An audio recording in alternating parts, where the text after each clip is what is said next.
State of mind, otherwise we'll look for an approval for a motion. I'd like to remove sewer contract, James Street sewer contract. Okay, I guess we need to remove the item C, the sewer contract amendment. Apparently it's not ready, so we're gonna move each of those up by one letter. E will be C, E will be B, and F will be G. So, okay. All right, anyone else have any additions or deletions? Otherwise, we'll look for a motion. I move to approve as amended. Support. Any discussion? Okay, all those in favor say aye. Aye. Opposed? All right, motion passes. And then we'll look for the approval of the consent agenda, not only the minutes, but the payment of bills. Make a motion to approve the consent agenda as presented. Support. Any discussion? All right, all those in favor say aye. Aye. Opposed? All right, thank you. Now we're gonna move on to public comment. We'll start on my left. Anyone on the front row want to comment? We're gonna, we'll go by row. So, second row, anyone, next row, come on up. If you don't mind stating your name, that would be great.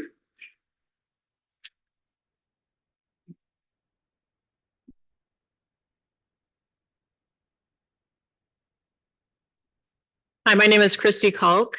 I have some printouts here. Can I bring those up to you guys? Sure. Okay.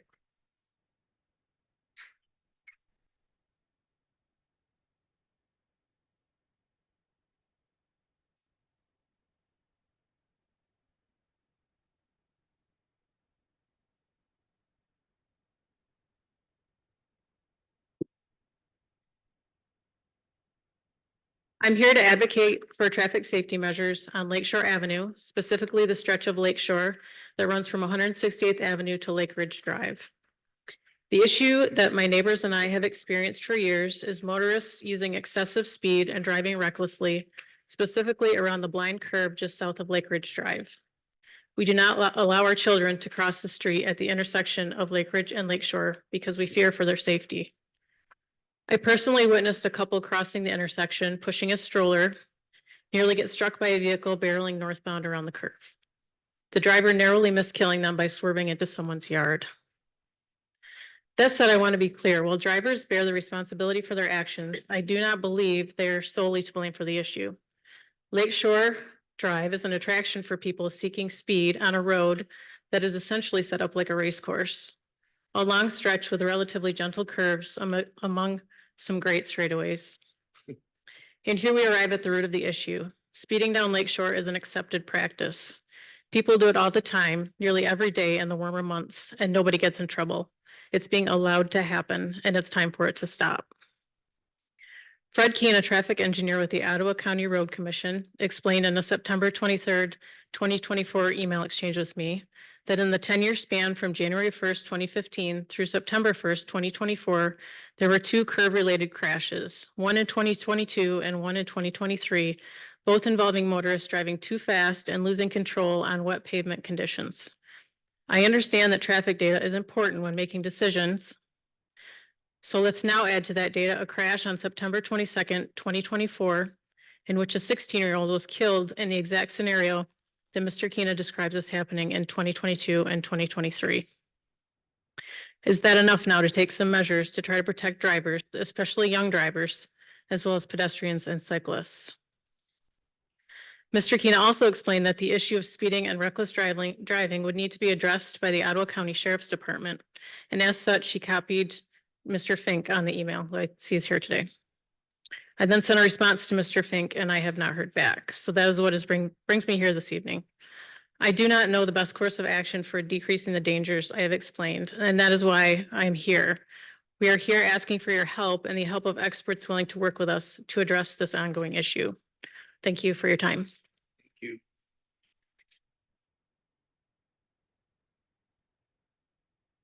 Next row.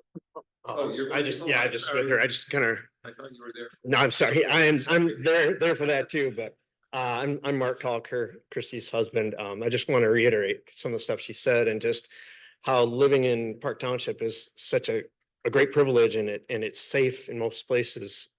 but when you see something like that and so many close calls, it's really concerning. Just some other stories of that, just even while we were paying our respects to that 16-year-old off on the side of the road, at that same time, a pickup truck came barreling around that curve over the double line. I mean, and it was just, evident of some of the problem. And living where we live, we can hear them coming down that road ahead of time, coming fast. Just Sunday, I could hear it sitting on my porch, and it was like a Corvette, an orange Corvette style car coming way too fast. Fortunately, there was a car in front of it that was going slow, so he had to slow down, but that car was going slow for some cyclists who were on the opposite side of the road from the bike path. Why they were there, I don't know, but that's why the other one slowed down and he had to slow down. So it's hard to, what possibly would have happened if there's just so many stories like that. So, and I know if you ask people throughout the neighborhood, you can there's many witnesses of stories like that. So just, yeah, if there's anything to be done, we surely appreciate it. Thank you. Thank you. All right, next row.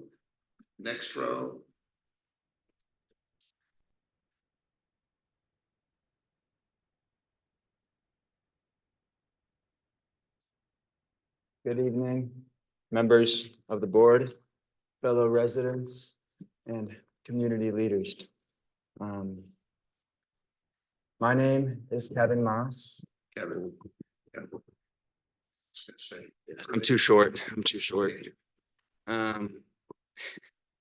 right, is that too close? No, we're good. My name is Kevin Moss, a lifelong Park Township resident, entrepreneur, and candidate for this very board of trustees, write-in candidate. Tonight, I want to share some stories and concerns from our community members on 3 critical issues: the Big Red Lighthouse, public sewers near the lake shore, and the impact of short-term rentals.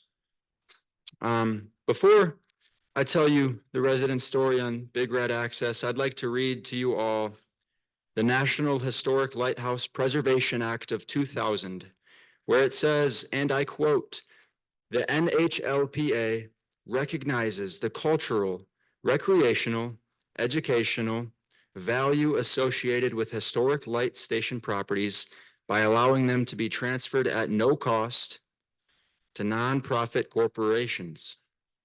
These entities must agree to comply with conditions set forth in the NHLPA.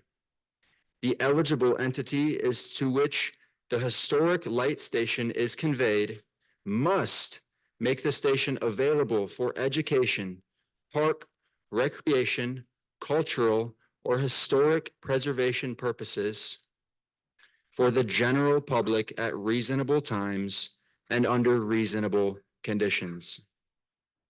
And obviously, access to Big Red is a long-standing issue, and it's been a long-standing issue. And one resident even said, "We used to enjoy fishing on the wall by the channel, but now we can't." Another resident shared that we don't even have lake access. "I live a quick walk to the lake on the south side, and there's no place for me to go and walk and see the sunset on the lake. It sucks." So these residents highlighted their frustration with the access demanded by federal law. NHLPA 2000, where the iconic Big Red Lighthouse in Park Township must maintain public access, and I quote, "at reasonable times and under reasonable conditions." Since 2019, our access has only been by a 4-mile walk along the beach and access by boat. Overwhelmingly, our community demands for reasonable access to our community treasure. Secondly, expanding public sewer access is another pressing concern. A resident from one of our lakeshore neighborhoods, not lakeshore on the lake, I understand there's a lot of problems and issues if you're on the lake and with dunes, as Manager Howard Finks told me earlier. I recognize that. He said, "I'd love to know the reason why someone would not be interested in a public sewer system. For 40 years, we've had our septic tank sucked every 4 to 5 years. It's gotten more and more expensive. If it's a cost argument, I guarantee that septic service is far more expensive than what BPW would add to our water bill. Or perhaps it's someone who only lived in a house for 5 years and never bothered to have it pumped and is in for a surprise when Ottawa County Health condemns his septic and his whole yard has to be dug up. So they emphasized the challenges they face with outdated septic systems and their hope for our Park Township to invest in a healthier and more sustainable solution. Lastly, short-term rentals. I said it, short-term rentals continue to be a hot topic among residents. One resident expressed, and I quote, "The question boils down to, do you want consumers or community? Like anything in life, there needs to be an appropriate amount of both. The question then is, what is the appropriate amount?" So these residents discussed how short-term rentals have impacted their neighborhood's character and their desire for the township to find a balanced approach that first respects long-term residents, always first respects long-term residents in residential neighborhoods, while also accommodating for cottage visitors. The use of pandemic relief funds is crucial. And I see in page 22, that over $1.35 million have been allocated so far, including significant investments in our community sports, such as the $1.2 million for pickleball courts. However, there remains over $636,000 available for future township needs. We must ensure that these funds are used wisely to benefit all residents. And I love pickleball. I don't know if a lot of you know this, but I know many Park Township pickleball entrepreneurs, incredible people, and I know them personally. And pickleball courts have taken a priority in our capital projects fund, with over $124,000 being spent within this category, as you can see in page 14. It's right here. While our investments are critical in sewer access, our critical infrastructure improvements like sewer distribution amount to just $440. $440 has been spent in our sewer distribution fund compared to $124,000 in our capital projects fund. And the capital projects fund, again, has been used mostly for pickleball courts. Expanding sewer access, especially near our lakeshore, not on the lake, but near our lakeshore neighborhoods, is crucial for our community's growth and environmental health. As a trustee, I will push for a balanced approach that ensures our infrastructure needs, sewer access in particular, receive the attention that they deserve. And as it is beautifully laid out in page number 12 of the packet, I've noticed the cost for the pickleball court striping exceeded those for court completion, with striping expenses at nearly $70,000 compared to $37,000 for the completion work. This raises questions from our residents about the scope of work, considering the $2,500 we spent for striping on soccer fields, page number 10. It's right here. Striping typically involves applying lines to create boundaries and zones. Yes, sir. Yes, sir. Yes, sir.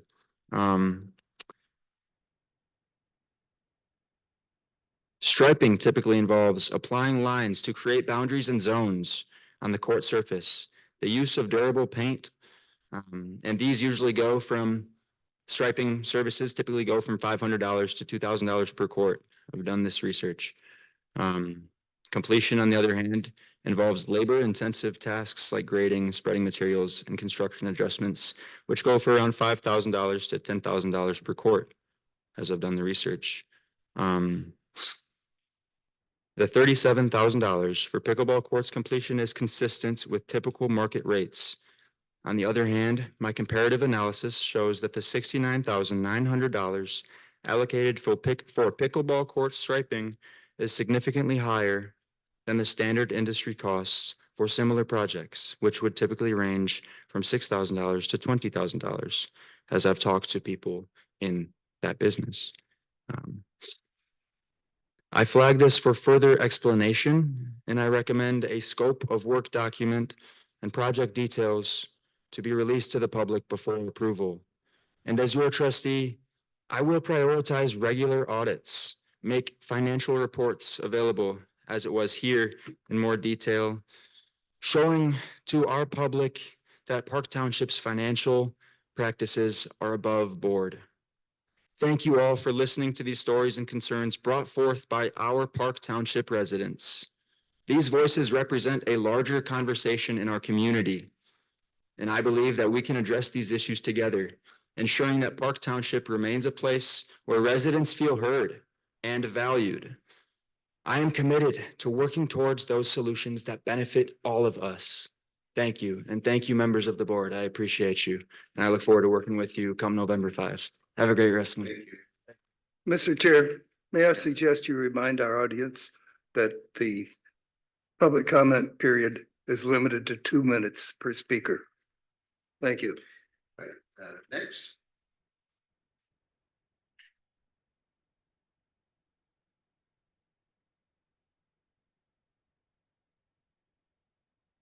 Good evening, trustees and administration. I will take up 120 seconds of your time.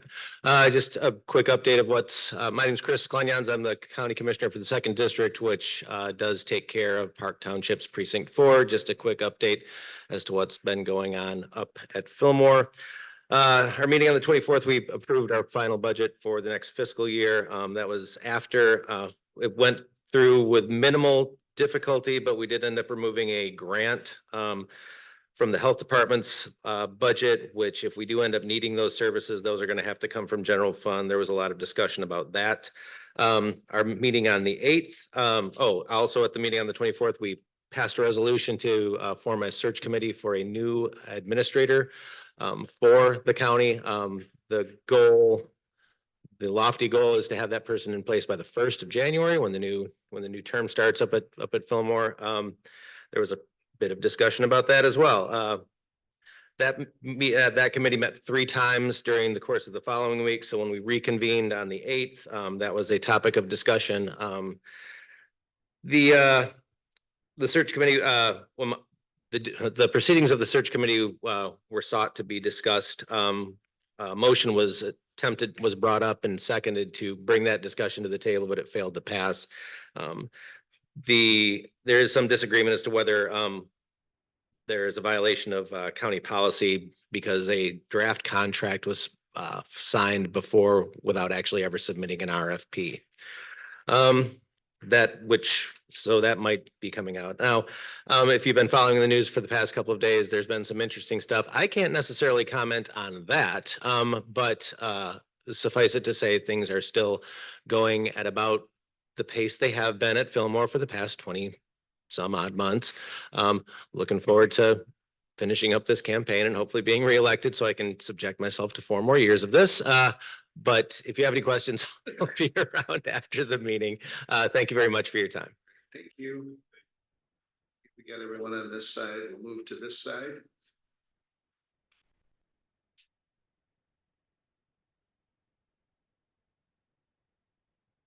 Good evening, board and staff. Shar Clark, 97 Algonquin. One very short comment. And reading through the packet and the cost associated with expanding pickleball, I encourage the group to wait until we have explored and developed other phases of the grounds outside before adding any further pickleball courts. There's even a few hiccups with our current. Those need to be sorted as well, like the lights. Thank you. Thank you. Anyone else? All right, we're going to close public comment. We're going to move on to department reports. You see the reports before you. Any comments, questions? Mr. Supervisor? Yes. It's not really fire department related or sheriff's office, but it's kind of in that same area. This past Saturday, out at our little pickleball, donuts and cider activity, and then the amphitheater opening up with a new band or the band for the first time. We had it's not really an incident, but something happened. Whereas I'd like to recognize Shar Clark, where we had an individual from the township started to choke, and without batting an eye, she got up, performed the Heimlich, and saved this guy's life.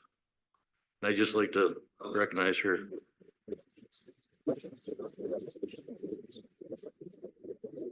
And I was there along with Lauren and Jan, and I'd like to say how calm you were and how quickly you reacted when I was, telling the band to stop playing and looking at Lauren, telling him to call 911, and you just calmly took care of the problem. So, wow, thank you. Appreciate your service. No. I'm gonna take shit tonight, so you can talk and you can talk. So, I'm sorry.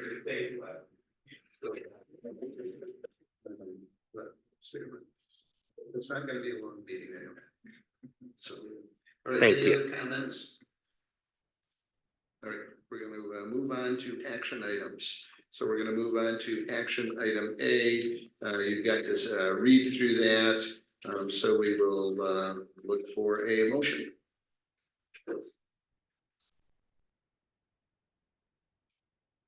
Recommend approval to the board. Question is if you have any. Motion first. Yeah,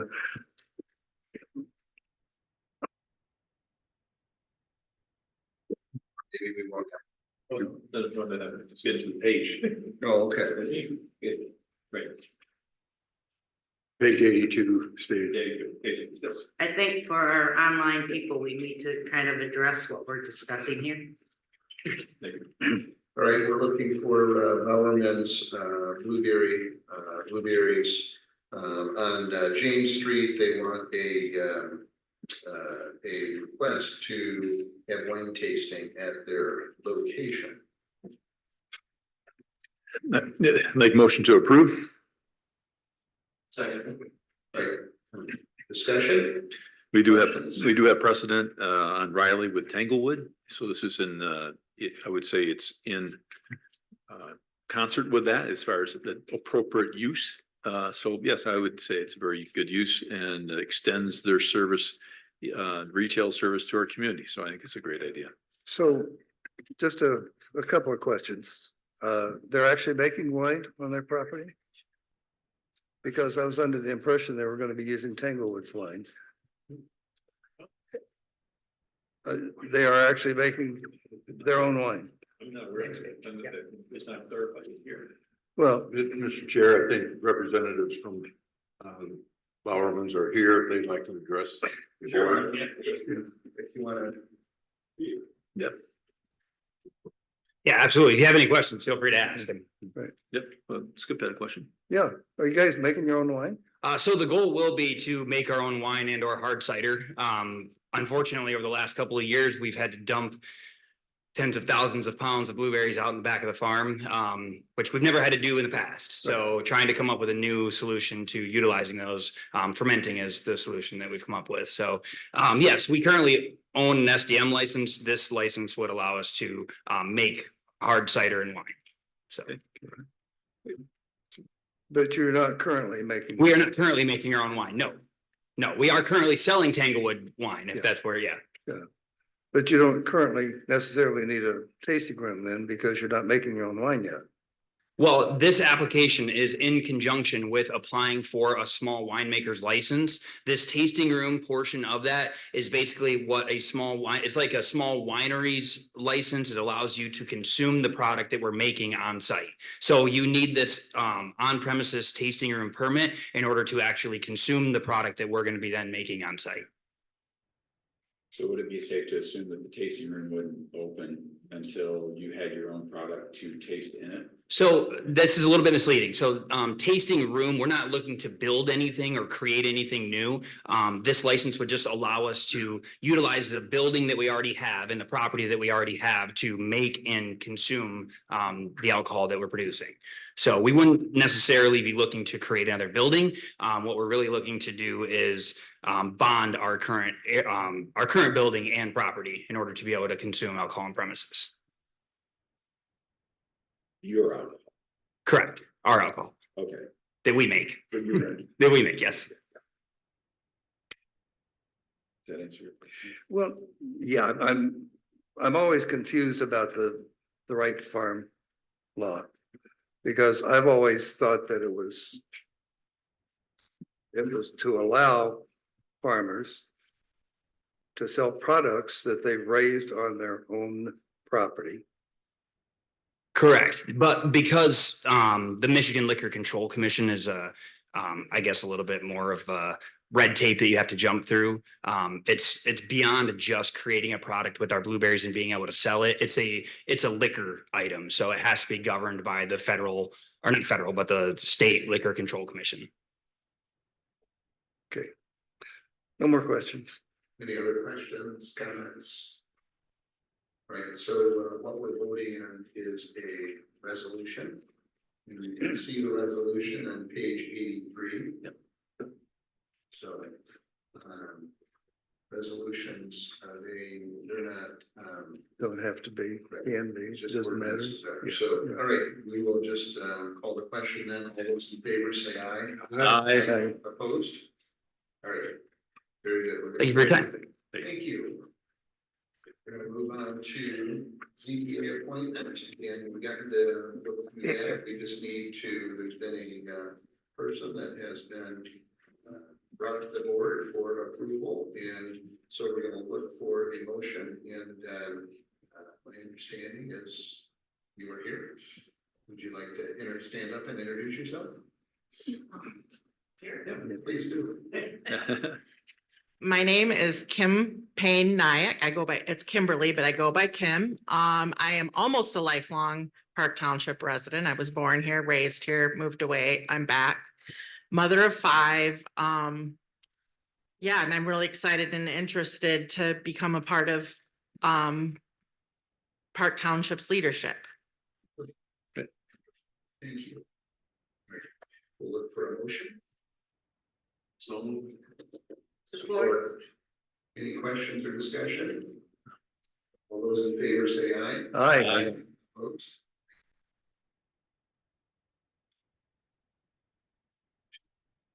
See the zoning map amendment request. So you've got to see everything there. There was a number of things that the planning commission went through. Mika, do you want to comment on this? I think most of it's in your packet. We've got the memo and the application as well as the minutes. So this was a rezoning application. The planning commission voted to deny it.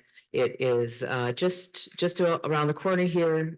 There's some multifamily just to the north of it. Obviously, Wakazu Woods is to the south of it. One of the things that was interesting about the application is that corner is a little bit of a mess when you look at where the parcels actually lie. And so there's a possibility, but not a promise, that you might be able to improve some access by doing some development in there. But ultimately, the planning commission on balance didn't feel like it was the right thing for the neighborhood.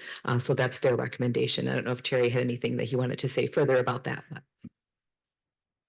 Yeah, I think the planning commission really looked at it with two thoughts.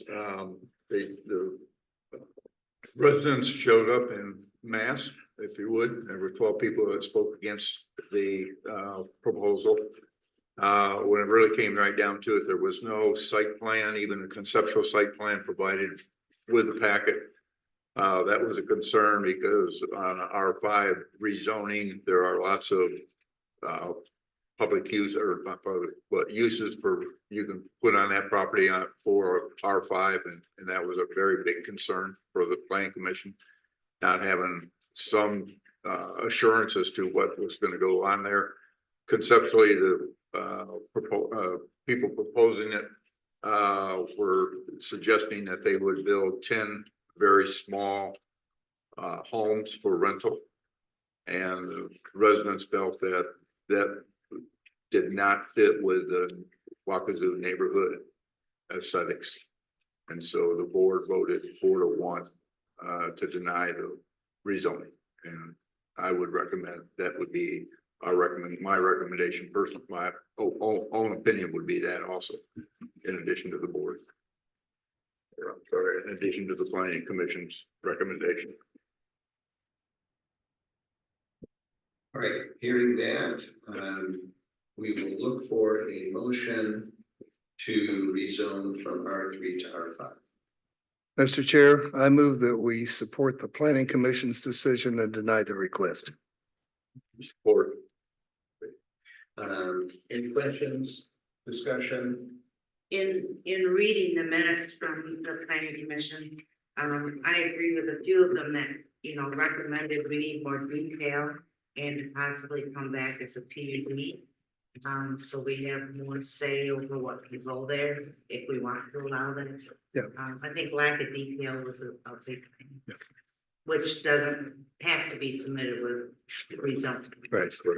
I think certainly lack of detail is one of the items, but I do appreciate the energy, if you will, that the planning commission puts into someone who is asking for a reason, right? And the true effect of that, right? Once you rezone, you rezone forever.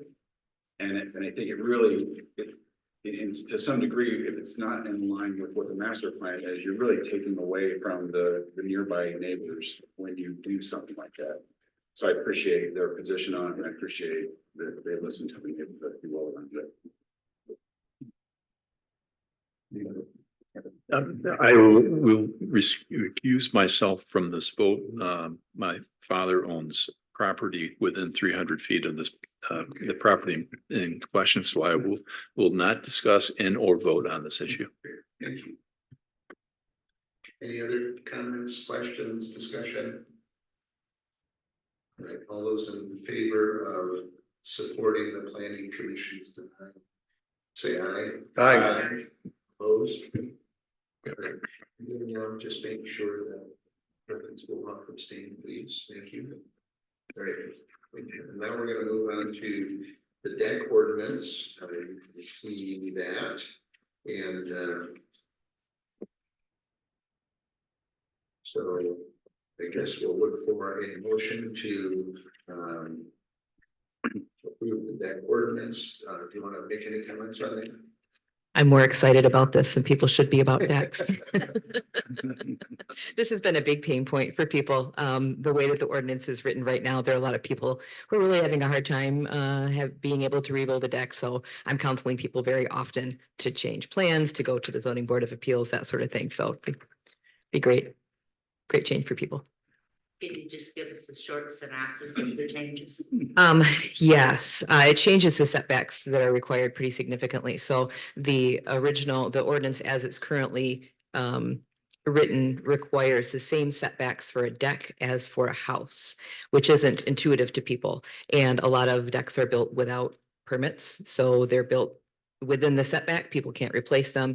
And as a result of an interpretation 20 years ago, a lot of the decks that are currently aging and nearing replacement age can't be replaced because they're not built in that area. So this, it splits into heights. And depending on the height of the deck is how close the setback is. So the closest it would be is ground level, within 18 inches. So more than a patio, but off the ground is, I think we landed on 5 feet away from the property line, up to like a second level deck, has to be much higher than that, closer to the setbacks. Thank you. Any other questions? Yeah, I'll just comment from the planning commission's perspective. Again, we spent quite a bit of time with this. It wasn't really an easy thing. We're talking about view shed, being close to property lines, et cetera, et cetera. So really a lot of good work put together on this by the staff to come up with this particular ordinance in order to solve some significant issues that they have to deal with on a one-by-one basis and almost go to the zoning board for variances. And so this is a good product that's been created again by the planning commission to streamline our operations. So I think it's excellent. I do have one question that has nothing to do with that. And it has to do with swimming pools. Yes. I'm assuming most of why you do what you do for the setbacks is because of sight lines and you don't want to block people's view. Mhm. Correct? So, why is a swimming pool have the same setback as a ground floor deck, knowing that you're gonna have a fence around it, Mhm. even if it is chain link, et cetera?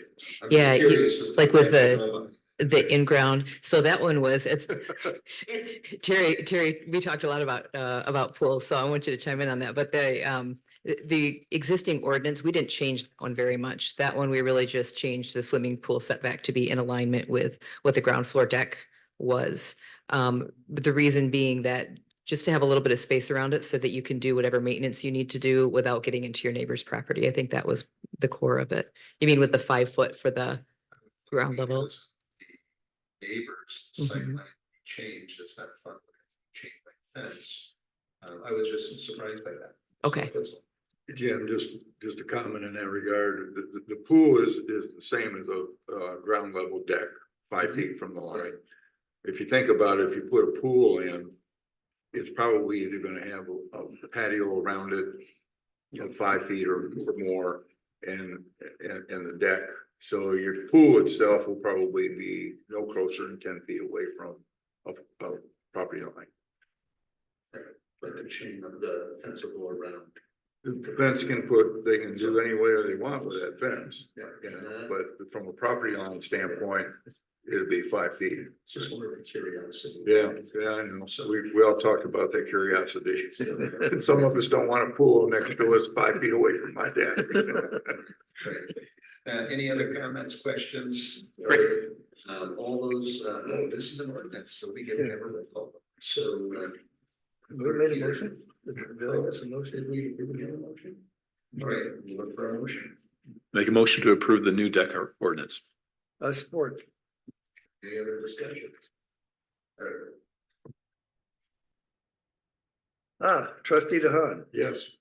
trustee Jones, Yes. trustee Cerny, Yes. trustee Spluhal. Yes. Treasurer Staggerton, Yes. clerk Peter votes yes, Mr. Supervisor. Yes. Motion carries. Real quick comment, Mr. Supervisor. Sure. Great job by staff to take a common sense approach to, modifying the ordinances to make things easier. So Mika knows that this is not just the only ordinance that, we want to look at for those kind of improvements. We've been very busy in the planning department, but those kind of approaches are on the list. And so great job from the team to knock this one off. It does generate quite a bit of consternation with folks of, wait, why do I have to do that? So good job. All right, we're gonna move on to A, which is the zoning field. You can see where the term limits. So essentially, the board voted for term limits, and unfortunately, I'll blame myself for this one. We did not consider how that affected some of these committees, specifically the ZBA. So I apologize to the people involved. So anyway, that being said, Mr. Dave, please, we wanted to give him one more term simply for continuity of the committee. And then, so he would serve through 2027 and then he would be off. So that's what the motion we're looking for. So moved. Support. Lauren. Any comments, questions, discussion? All right, all those in favor say aye. Aye. Opposed? Thank you. All right, now we're gonna move on to discussion. Manager, thank you. Yeah, if I may, but Whoever. I made this a request of our manager last month to present what a developed pickleball complex would be and could cost. Part of the problem, and part of the excitement of the pickleball community is they love the courts. And I've been asked more than once, when's more coming? And I can't tell them when more is coming.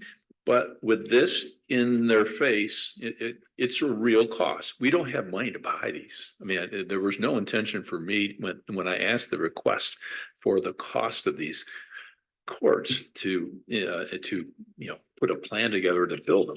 But at this point, we can say to the pickleball community, which are, I'll be polite, it's a unique community, that if they step up and do some fundraising and take ownership of some of this capital that's required, it can expand. But there's a plan that and a vision for what that site can be, but there was never an intent to build more pickleball courts. I wasn't going to make a motion tonight to say, hey, let's go, but I've been asked more than once, and I'm sure your board, other folks have been asked as well. When's more coming?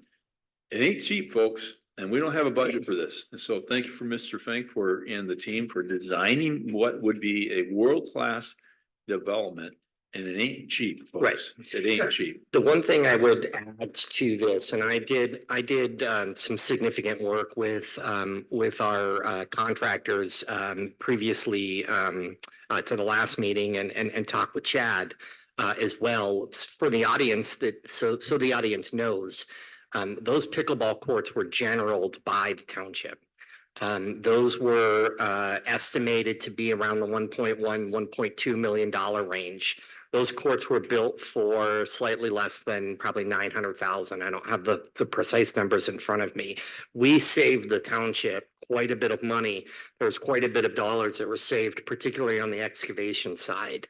The other thing that everybody needs to know is even though we generaled those ourselves, we still went out and got bids. We still went out and, had individual conversations with the supervisor every time we authorized a particular element. And you all know that process because you were all sort of intimately involved with it. And actually the way we did it, although it's not typical of how local governments will sometimes build infrastructure like this, we did it in a way to actually save money. In fact, what we really did was kind of mirror the concept that we will be looking towards when we build the community center for a construction manager approach as opposed to a general contractor approach. That being said, you have some numbers in front of you. What you should know is Chad and I both believe we can redo what the same thing we did last time. So if you said, okay, Howard, go build another bank of 10 courts, we don't know that the numbers are going to be significantly different than they were last year. There may be a slight increase. We might be able to get some cost savings because construction is slowing down a bit, and there might be some efficiencies in terms of electrical utilization of the fence, slight changes in the design. We might be able to get some discounts on the concrete pour. Again, for the residents, this is not a standard concrete pour.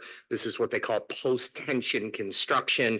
There's probably only 2 concrete companies in this area that even have the capability of doing it. In addition, the surfacing, there's 2 companies in all of 2 large companies in Southwest Michigan that do this kind of surfacing on pickleball courts. We had both of those companies quoted. This is not standard court construction. So that being said, we can do that again. I think we could probably build another bank of 10 courts for around that $800,000-$900,000 number. We might be able to get a little bit more shaved off. I wanted to say that because that's what's not in your packet. What's in your packet is engineers' estimates, and engineers' estimates are always going to be a little higher. That being said, it just all depends on the level of complexity of the final design. In your packet, you see a bathroom facility. I'm on record as believing we don't need a bathroom facility out there. I think we're going to have commercial bathrooms at the historic hangar, which is going to be opening here shortly. Probably not in time for this year, but in time for spring of next year for the bathrooms. There are bathrooms at this facility, and there will be bathrooms at the new community center. So again, all of this is hypothetical. If we were to go and build the parking lot, do I think we build the entirety of the parking lot today? No. I think we built a portion of that parking lot, not the entirety of it, even if we were to build those full court systems. So that's to say that it's a big number. We can pare it down quite a bit. But as Steve said, it's a big number. And what Connie will say, although she's not here today, is you guys want to spend another $1 million on pickleball courts? We can probably do that. But then that means your desire to do other improvement projects are going to have to take a back seat. With particular, what's in front of you right now is if we build more pickleball courts, we must build a section of the parking lot. We do not have any more parking capacity at all. We are at the tipping point. We have perfectly timed it so that those 10 courts, the parking that is available here and some overflow is just enough. But if we build more, we need more parking. So with that, I will take any questions if you have them. Well, the plan that we presented here with the engineer's estimate is over 5.8 million. Correct. I think this needs to be several years down the road. We have residents that voted to close the airport to be able to use the land. I think we need to do some of the other phases, the playground, the community building, a lot of work has gone in. That's going to really serve a lot of our residences. And I just think we need to be upfront and say, yeah, you know, we have a plan here, but it's going to be 5 years down the road. Unless some people in the Unless some people pickleball wanna community step up and additional. start making some donations. I just think we owe it to our residents to do something, and I love pickleball, don't get me wrong, and it's heavily used, but I think we owe our residents more activities there other than pickleball. Totally agree. How many times have you been asked? What's the plan for more? And I think facts are your friends. Now we have facts. And so they're our friends. So, you know, it wasn't meant to get us all fired up about building more. We just need to know what it is. And we have yet to have some hard numbers. Now we have our numbers. Yep. So I think the other thing that's going to be really important as well, though, is to understand what the intent of more courts is. In my mind, the intent is not so that we can host major tournament events. The intent is for our residents to be able to play pickleball. That's my opinion. And I think as a board, we need to come together and figure out, okay, if we're going to put more energy into this, let's understand what the intent of that energy is. Right? The last thing I want is to see tournaments going on out there and the residents not be able to access the courts. That I think would be a fail on our part. That's my opinion. Yeah, I strongly support that. I also support the fact that if we would build a complex as detailed and as elaborate as this is, we would be amiss not to capitalize on regional tournaments here as well as in all our other parks on a periodic basis. Whether or not that's every year, every other year, or whatever we want to rotate, we'd have to. But I mean, this is a phenomenal plan. I mean, just conceptually, this is really pretty slick. And I could see us, 5 years from now, looking at this and saying, "Wow!" And you talk about people who going to come to Park Township, they'll come to this as much as they'll come to the beach. Yep. Yep. Any other comments? Move on. Manager's report. Yeah, quickly. First of all, we've extended an offer for our position in the planning staff. Happy to report it's been accepted. I'll go ahead and update the board shortly on who that is and the qualifications. Really excited for the individual we're bringing on. Just fantastic qualifications, going to add a lot of value to that team. Mika did a great job finding that individual and identifying that person. Really excited for that position coming on, and that in particular the individual and the level of expertise that assistant position is going to provide. Continuously moving forward on figuring out the construction of the park behind us. Met with Mr. Steve Spoolhoff and some beekeepers looking at trees. looking at the species of trees, which is not my expertise, but how to support them and potentially in the future working with them and their team to encourage, what does that environment look like? Also, we will start seeing trees out there. I mean, in the next few days, potentially tomorrow, you will start seeing trees planted. So now I'm scrambling to figure out what's the plan to make sure those trees don't die. And how to get water to them, whether we expand whether we extend the watering system, whether we do it manually. One way or another, we'll figure it out, but you should know the trees are coming. The other thing you should know, it's just the first iteration of trees. It is not the end. Okay, it is one of the things I plan to do in the next week or two. We'll be putting out a communication to the public and requesting folks to consider donating a few $100s for a tree.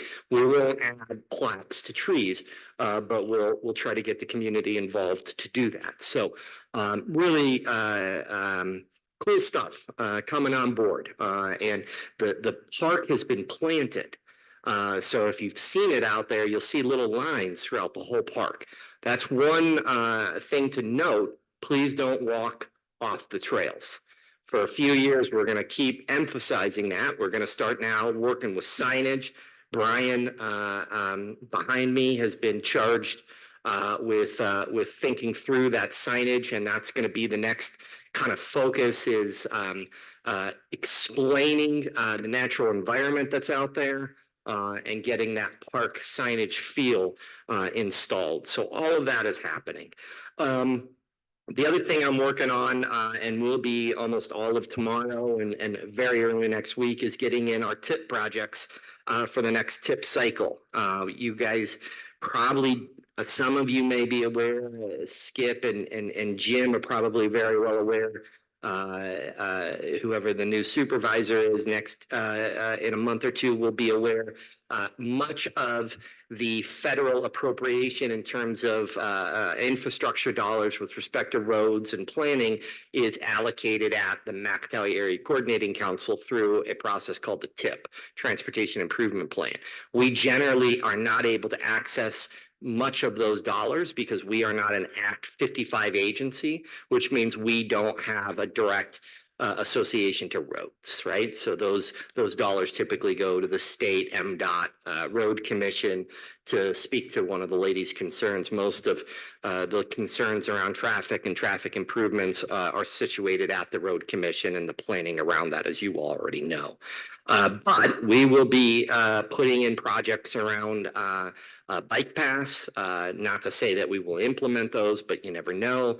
We will be putting in rapid flashing beacon projects. I'm going to be pushing the envelope this year and trying to convince the road commission to do what they call hawk devices, which is what they call a hard stop.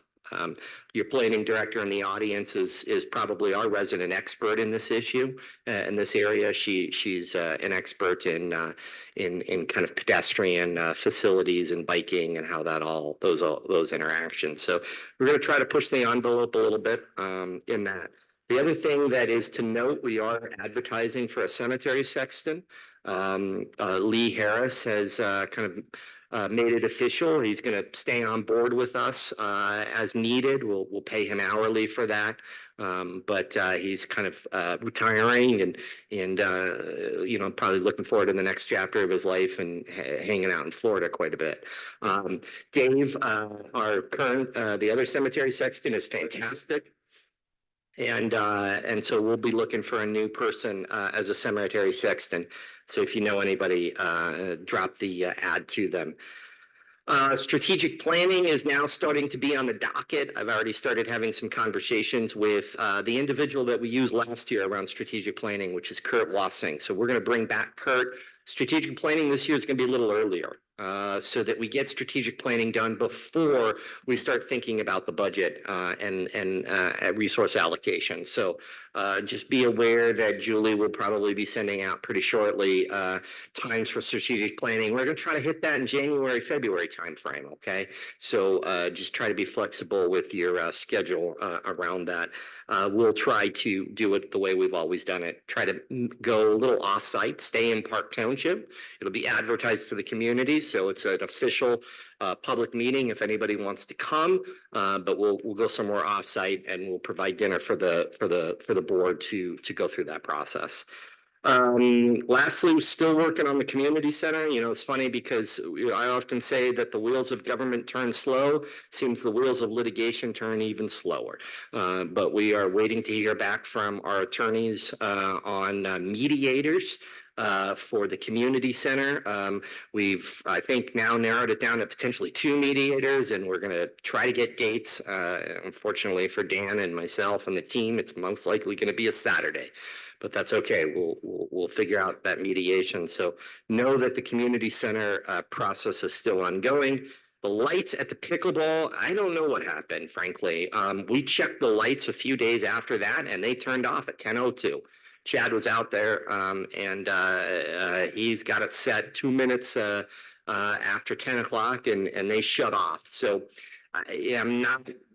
I believe those lights are currently working the way they should. I just don't know what occurred. And then lastly, Quincy Street, be meeting with the residents again and continuously trying to have good communications there. And we'll see what Camp Geneva does with the location of their fence. So with that, any questions if you have any? Right, very good. We're gonna move on to, do you have a question? No? Okay, we're gonna move on to public comment. Thank you all for staying. Thank you. No, Shar Clark's first.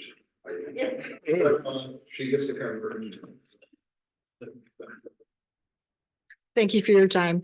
I just wanted to say cool and calm under stress only was because partial being in shock that I was witnessing that in front of me. And then partially because not only 48 hours prior, I was certified again with the American Heart Association for both CPR and choking incidents. And everything went right in order and down to everybody looking up and seeing everybody in shock, not doing anything and just standing there. And I was told, you have to point, yell a name and tell them what to do. So Howard, I looked up and saw you and I was like, Howard 911. And it was like, yeah, that's just how it went. But right place at right time. And I was glad to help the gentleman. I went and visited him on Sunday. He's doing perfect. And yeah, he and his wife are kind of like, let's just keep this low key because I guess just wants to do that. But thank you.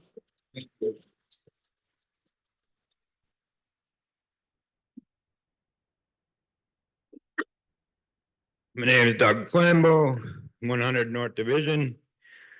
Pickleball courts, please. I saw that picture up there about blew me away. There's only a handful of people here and only a couple of you can remember the 80s and the $1 million of buildings put up everywhere on the north side here in downtown, the racquetball. Where is it? You can't tell me where even one is. So be careful. Let's not go too overboard on that. I'm not a pickleball player, but it's okay. I mean, it's good. It's needed, but appreciate some other things for senior citizens too. We need some of that stuff done. We have a building on the other side of the road that's been standing half burnt for how many years? Before we do any more pickleball courts, let's get some of that stuff done. Got a new thing that cropped up on me in the past couple months. Didn't realize that it was going to be such an issue. I now know the feeling of some of the STR people that have been living next to STRs and what they put up with. Pot smoke. If you have a pot smoking neighbor, I discussed it with Howard because we consulted with the sheriff department and there's nothing they can do. And when I spoke with Howard, there doesn't seem to be any ordinances that cover it.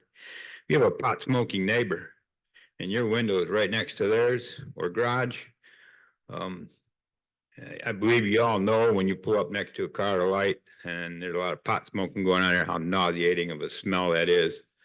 We deal with that 10 minutes, every 10 minutes throughout the entire day and evening. And it is the most horrendous thing that we've ever experienced. My wife currently is having daily headaches in which she is going to go have a doctor assess and find out what's going on. But I would encourage I know that some of you may be not back on the board again, or maybe not, who knows? But I would encourage you to look in the future and either amending some ordinances or creating one. It isn't illegal for you to smoke pot on your property and your smoke to go downstream to the houses below. There's no law against it. They forgot to include that when they made the law. However, if your tree grows over the neighbor's line, they cut their part off. So it's kind of disturbing that that was forgotten, and it is very nauseating.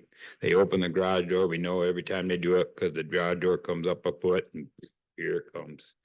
And it's a very, very nauseating experience to have to live through it throughout the whole day and not be able to have anything done about it. So in the future, if you could look at trying to change it, I mean, I thought it fell under a nuisance or a disturbance of the peace ordinance, but according to the sheriff department and others, they say, no, it's not. So I'm not sure how many people have came with that kind of a complaint, but looking at that in the future would be greatly appreciated. Thanks. Thank you. All right. Anyone else on this side? All right, this side. Anyone? Come on up.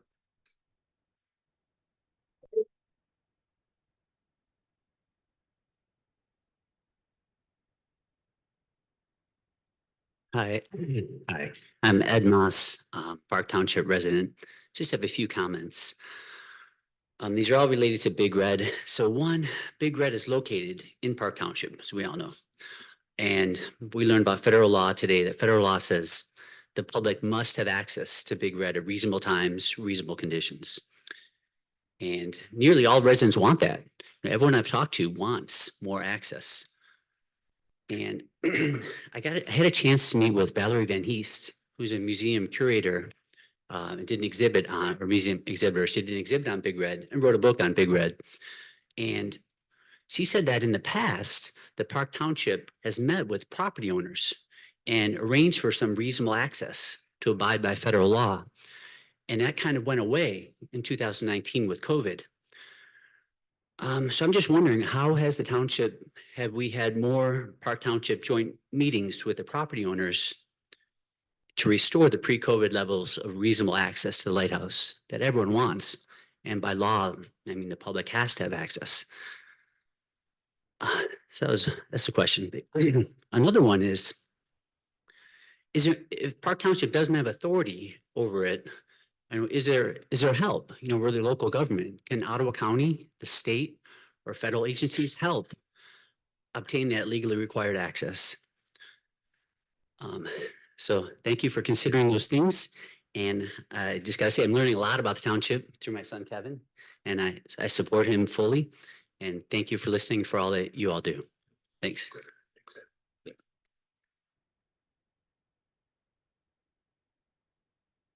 Anyone else? Great, we're gonna close public comment. All right, and now we're gonna move on to board comments. Last time I started on the right, this time I started on the left. ZBA, we tabled one item and approved two others this past Monday. As far as the fair board, there's nothing really going on this time of year other than a lot of storage items are starting to come in, and they're thinking it's gonna be a full season and they'll probably have to turn some away, so that's kind of a good thing. But that's about it for both. I did not. I had a family emergency and didn't get to go to the Max Transit meeting, and I have not received the minutes. I have requested the minutes, but I have not received those. When I get those, I will make sure you get them. And I just want to say, those of you who didn't go Saturday to, I'll just call it our bash at at our community park. It was awesome. The band played fantastic music, the food, I didn't eat it, but it smelled wonderful and looked wonderful. It was a big hit, and I hope we keep doing this. It was a really fun environment. And thank you for putting it together. Terrific. Right. Howard. Perfect. Sounds good.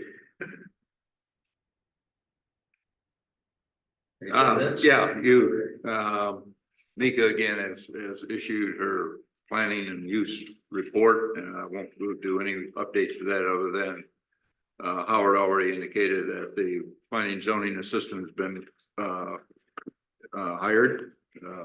And then also the code enforcement and fire protection has been also coming on board. So a couple of good additions to the staff coming up that is direly needed, I think. And Howard's been yelling about that for 6, 7, 8 months, whatever, but I think we're there. I would like to make a couple comments of a conference I went to. I went to a land bank conference that was held in Muskegon last month, put on by the Michigan Land Bank Association. The Ottawa County is a member of that association. County Treasurer Cheryl Clark is the chair for Ottawa County's Land Bank, as you probably know. The State Land Bank actually started in 2004. So this year is the 20-year anniversary. So they were celebrating that. Ottawa County actually joined the Land Bank in 2010. There's about 110 county land banks. Not every county in the state is a member of the land bank. So a lot of help there to go around. The model for the motto for the Michigan Land Bank is basically make properties productive or promote economic growth. The land bank for the state of Michigan provided over 150 million last year. And for next year, the budget is for 156 million. So it's a pretty healthy chunk of change that comes in that's available. The land bank was originally established in order to kind of alleviate the counties from when they acquire properties through foreclosure and tax sale. So the majority of that all happens at the county treasurer's responsibility. And so it only makes sense that the treasurer for the county is the chairman of the county land bank. And so Cheryl handles that position.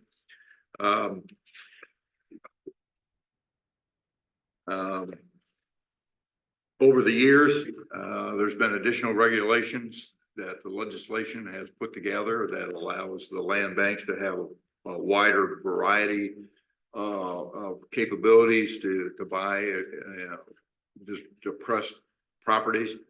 And so examples of that are now that the blight fields are looked at pretty substantially in order to put solar fields on it. Probably the neatest example is they've also been involved with some military bases. I don't know exactly where that is, and obviously we can do commercial buildings now.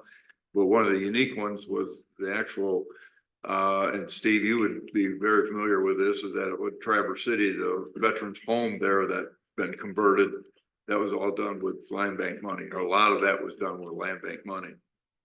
The bylaws for Ottawa County are still pretty restrictive to be those for foreclosure. So I think the committee has a little bit of work to do to rewrite the bylaws in order to expand that so that Ottawa County can take advantage of additional opportunities that might be out there. And then the committee really needs to spend some time identifying properties within Ottawa County itself that we can then apply to the Michigan Land Bank, put our money, their money together and go forward with that. After spending a couple of days there, I come to the conclusion that I probably know about 1/10 of 1% of everything that goes on with the land bank. It's pretty complex. We're dealing with real estate law, real estate you name it in regards to real estate and you're involved. In addition to that, then you're dealing with all the land bank funding and their expertise to come in to help you out. So good conference. I thought I learned a lot, worth attending, and pleased that I'm have the honor of sitting on that committee and enjoying that. And actually, we have a meeting tomorrow. So that's all I have for now. Thank you. Thank you. The October meeting of the Airport Authority will be next Monday. So I've got nothing from the airport. Currently, we have about 5,900 absentee ballots out. We've received over 1,900 back. And we now have a pool started in the clerk's office on how many we will ultimately issue and get back. Last election, we were well over 8,000 and got 8,100 back. You may recall that 78% of our vote in the primaries was absentee. So stay tuned and thank you. The only thing to report on is the community center committee has taken the foot off the gas a little bit since our last public meeting, which went really well. And we talked to the board about that one, of course. We're in the process right now of getting some visuals and more information put together so that we can pursue quote unquote donations and really kind of reach out in the community as we start building a case for potential millage and what that might look like. All that'll come back to the board, obviously, before we do anything. But that's the work that's being done now. Thank you. I had the opportunity to go to the Ludington Regional MTA meeting, and it was very informative. One of the key presentations was from the legal representative from the MTA and talked to the solar, wind, and battery law that was passed by the Democrat-controlled Senate and legislature. And it basically, in a very brief, I won't go into much detail, but when the state takes control, you lost it. You have no recourse. But the encouragement was, and I expressed this to Manager Fink, is that we should have a ordinance that does address solar, wind, and battery, which is a new thing. A newer thing is battery placement. It will only take 20 acres. And so that puts us into that area, but it has to be compatible with the state law. So the reason you do it is that you have the developers look at you and say, I think you're easier to work with than the state. And you can't put an ordinance that makes it tougher because then they'll just go to the state and use the state's law. So it's once we lose control on some of these issues, whether it's gravel, short-term rental, solar power, we lose it. And the MTA is pretty clear is that some of these decisions made that are being made, really local control is lost. One of the things we did learn, and he was just spouting off facts. We do have an advantage here in Park Township.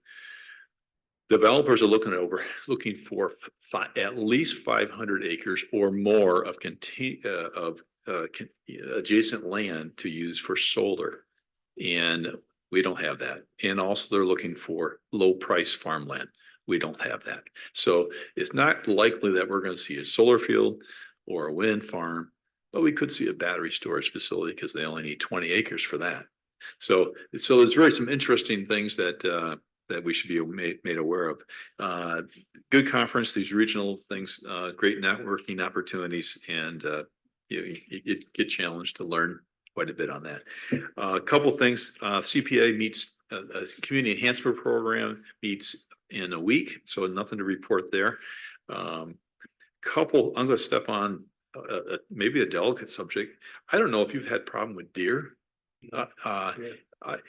Deer in Wakazu Woods, where I'm at, other places. I just was going down 152nd right here, less than a half a mile. I had to stop. 2 deer were crossing the road. I don't know if we have any interest of stepping in. Manager Fink is smiling, stepping into some type of culling? I mean, I love nature, I love animals, I love, but they have to be in their place. So I just wonder, yeah, so. My guess is that's a purview, Okay. Okay, so that's a discussion later. There's one extra comment, no? Yeah. Yeah, so, yeah, it's under the purview of the DNR. You can actually apply for a culling program, but you have to find federal sharp shooting certified federal sharpshooters. Now, the gentleman to my left, I think you said your son is a certified federal sharpshooter, not just somebody who's good at shooting, certified federal. Anyway. And so that becomes the challenge. So so that's one thing. This response to a couple of the public comments. Harbor Springs allows, there's a lighthouse. They allow access to the lighthouse one time a year, and it's by sign up through the local museum association. And it's a well-attended event once a year. So anyways, that's what Harbor Springs does with their lighthouse. Also, in response to the question about the speeds on Lakeshore, I'll lean on my colleague Skip. Wasn't there a law that was passed that gave more local control? I'm trying to scratch my head. And has that been enacted? You know, that law got a ton of publicity. But in effect, what it does is in those instances where we have a speed study and 85% of the traffic is going a certain speed, current law has been that becomes the new speed limit. The new law merely lets us round back down rather than rounding up. So it started out to be a good law and give us some local control. And then it became legislated again. So, sorry. Thank you. Steve, just a comment on your deer. Currently bow season is open, so you can go down and get a license and go on your backyard and go at it. I'd probably have success within about 2 days. So. But you do have to have a certain amount of acreage. You have to have more than that. Oh, yeah, you get enough. We're hunting on my backyard. I don't know the state law, I would check that. What? What do you mean state law? State law, says you have to have so many acres to hunt. Not on your private property. Yes, you do. Okay. Well, the township has ordinances Yeah. about where you may shoot and where you may not shoot. I always thought it was 5. I was recently told it was 10. I would check into that before. There is state law that says you have to have so much private property to hunt deer. Thank you. So I'll check look that. into it. So That's been brought up, we get the right answer to that for the next meeting. Sure. Before John. Actually, it might be good for before tomorrow morning. Could that be in the manager? We have a comment, Dan? Actually, I need it for tomorrow morning. 2-2 going into the 6th inning. Okay. Who's what? Do you know? Oh, yeah, I do actually have a real comment. Pardon me? Do you have a comment? Yes, the motion for summary disposition, there have been cross motions for summary disposition in the short-term rental litigation. That's going to be heard in Judge Hulsing's courtroom on October 21st, which is a Monday at 1 p.m. Beating. And that's in Fillmore, right? No, it's in Grand Haven. Grand Haven, I'm sorry. Yeah. Yes. And so it is open to the public. You're all welcome and invited to come. Terrific. And hopefully the judge will find in favor of the township and throw the whole thing out. That's what we want. Anyway, now it's my turn. You saw the Met Policy Board agenda there, everything passed. If you have any questions about it, I can answer them. Next, you are going to receive some paperwork to review the manager. If you could get that done in the next 2 weeks, so we can present the findings at the next board meeting before the new board sits, because I'm not gonna be able to review the manager. Okay. Lastly, I had the wrong date. I thought this thing was this Saturday and not last Saturday. So, finally, it looks like, do we want to have a work session on Halloween? I didn't even think about it being Halloween. Would we have to wear costumes? Just you. Just use. Hmm. Anyway, do we want to have a work session on August or October 31? No. Okay, take that off. Do we have to vote on that? No. Okay. All right, and then you can see the next meeting is November 9, and that will be the last meeting of this sitting board. So just keep that in mind. So otherwise, we'll look for a motion to adjourn. So move. Support. All those in favor, say aye. Aye. Opposed. Thank you all. Thank you all for came. Appreciate it.